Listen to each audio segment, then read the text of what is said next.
Betliejus tą naktį buvo pilna žmonių. Visi skubėjo ir ieškojo vietos nakvynei. Atėjo ir Marija su Juozapu.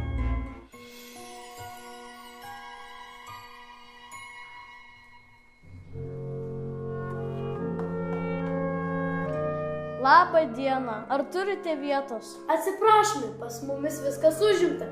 Gal paklauskite kaimynų? Nu gerai.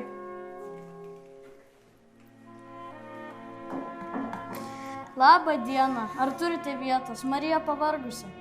Atsiprašome, pas mumis kiekvienas kampas užimtas, neturim kur vietos neturim. Na gerai. Kartais pasaulis atrodo pilnas ir uždaras, bet visada atsiras bent vienas žmogus, kuris norės tau padėti. O gal jūs turite vietos? Taip, mes turim tvartelį, kuris yra labai malonus ir šiltas. Ačiū labai.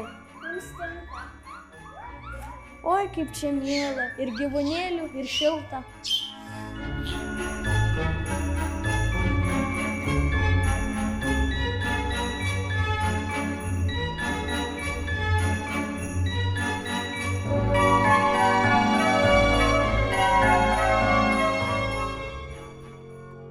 Paprastame tvartelyje gimė Jėzus, pasaulio šviesa.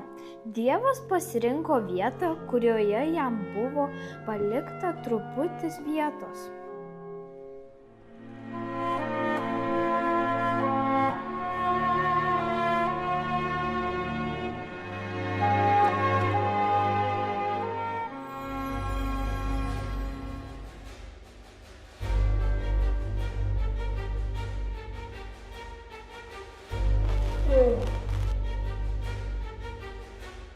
Atrodo, kad šiandien keista naktis.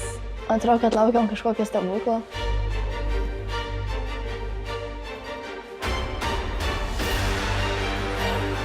Nebijokite, turime gerąją naujieną.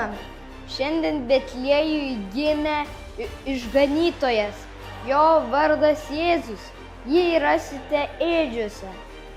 Gerai, eime! Pažiūrėkite.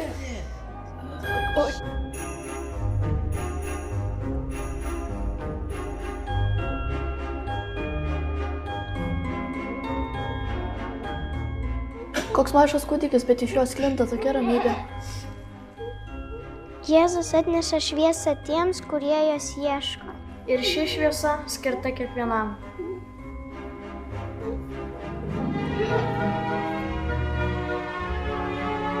Aš klausausi jūsų ir galvoju, ar ši istorija turi kažką bendro su mumis. Mes vis skubame. Mokykla, kompiuteriai, telefonai. Dievo šviesa randa ir pavargusi žmogų. Kalėdos primena, kad kiekvienas gali atverti širdį Jėzui. Užtenka praverti vos ir šviesą pajusite. Kiekviena širdis gali tapti vieta, kur gimsta viltis.